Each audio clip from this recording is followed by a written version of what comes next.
City live media के कार्यक्रम हमारा सपना सीबीएसई टॉपर और सहारनपुर अपना में एक बार फिर आप लोगों का स्वागत है।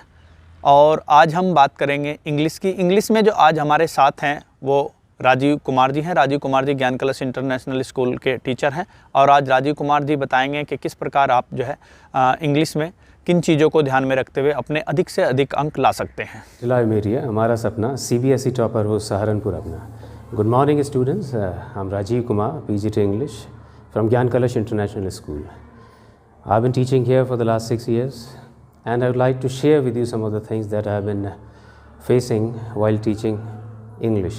So talking about this paper which is very much around the corner, you're going to begin with this English paper, the code of which is 301. The paper is divided into 3 sections.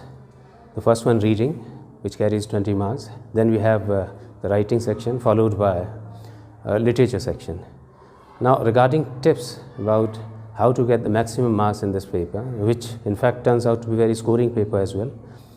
Reading section is one section where you're not judged for your grammatical prowess.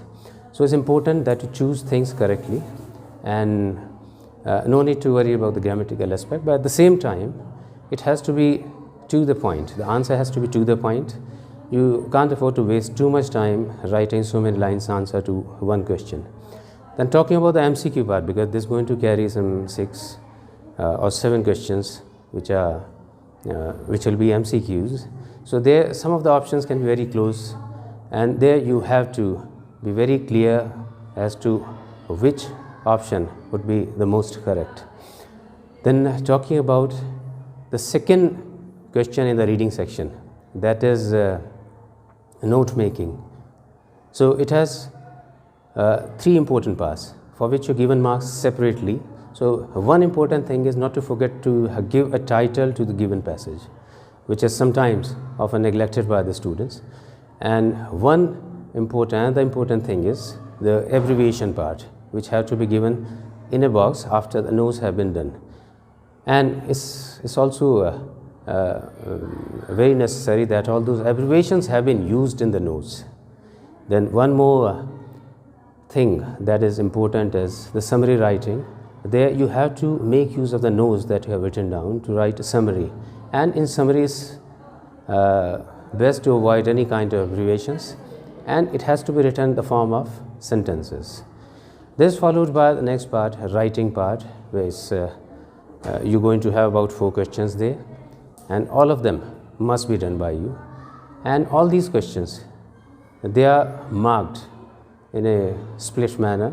You're given marks for the format, for content, and for your grammatical and other aspects of your writing, grammatical accuracy for example, and your expression. All these things are important. Coherence is important too. You can always, as far as the longer pieces are concerned, you can always divide them into 3 basic portions. For example, while writing an article, think of the introduction to the subject, and then this should be followed by a middle, where if you're talking about a problem, you can always discuss its causes and effects, and then some solutions can be provided in the concluding part. So if you'll keep this kind of a division in mind, you can always write a good long piece of composition. And then we come to the third section, that is literature, which can be very scoring if you're very sure about the value points. That's a very important thing. It's important to answer the question that has been asked. So understand the question properly and then answer it. This time there's an additional question that's been added to the syllabus. It will be related to the extract based question. Earlier we used to have only extracts from poetry, but this time we're going to have some extracts from fiction as well. So this is going to be very important that we remember the names of chapters as well as their writers, apart from of course the names of poems as well as their writers. This is something that we have been doing before as well. So because we may have questions related to the name of the chapter as well as the poet, and it should be done quite correctly. And this is going to be followed by those short type questions where you are judged for your grammar as well as content. So it's important that you answer it properly. So they're going to be short type questions which have to be answered in 30 to 40 words, which will be followed by long type questions where you will have internal choice.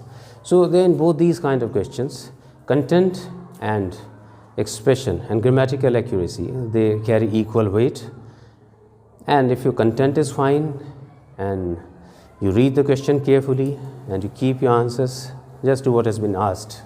So there's no reason why you can't get about 4 to 4.5 to 5 marks in a question of 6 marks, or 1 to 1.5 in a question that carries 2 marks.